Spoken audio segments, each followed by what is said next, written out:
And that night, take a breath. And that night she gathered us 6 kids together in the living room, and she said something to me that was so important. She looked at us all and she said, I want you all to know that a white man murdered your father, not the white race, a white man.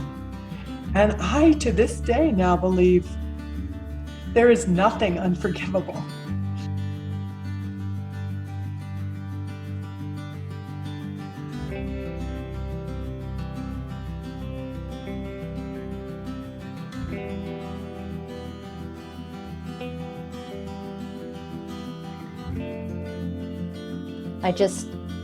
I feel like I got robbed, and there was just a lot of underlying resentment and anger that things weren't different than how they actually were.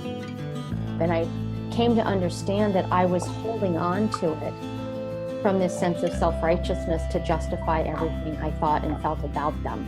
And so for me, forgiveness is not about forgetting, because that stuff still all happened to me, but it was about, I'm no longer going to hold it against them. And so it's so complicated, and it's like, what if everything's forgivable, then it's like it's not fair.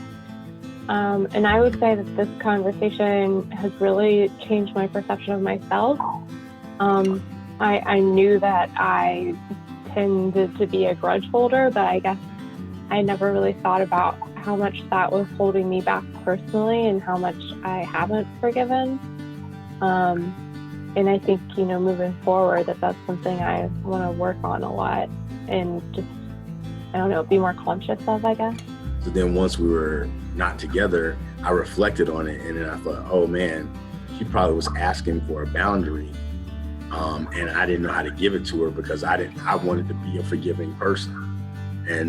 But in retrospect, she was communicating something to me. I just didn't know how to hear it. I'm aware of what I need to do or should say or be in order to be properly forgiven. And yet, at the same time, I have a practice that says forgive everybody. And what that, frankly, just fairly recently has helped me decouple the act of forgiveness from the act of accountability. Is that I have to learn this about myself. I can forgive myself even though I'm still accountable. In some deep spiritual place, I can be whole, even though I know I have a lot to work on and I haven't been accountable enough. And that's been really tough for me, but it's also helping me appreciate that maybe I've had a little bit of emotional resentment about being so freely forgiving because I couldn't decouple accountability from forgiveness. And so I'm trying to learn how to hold that.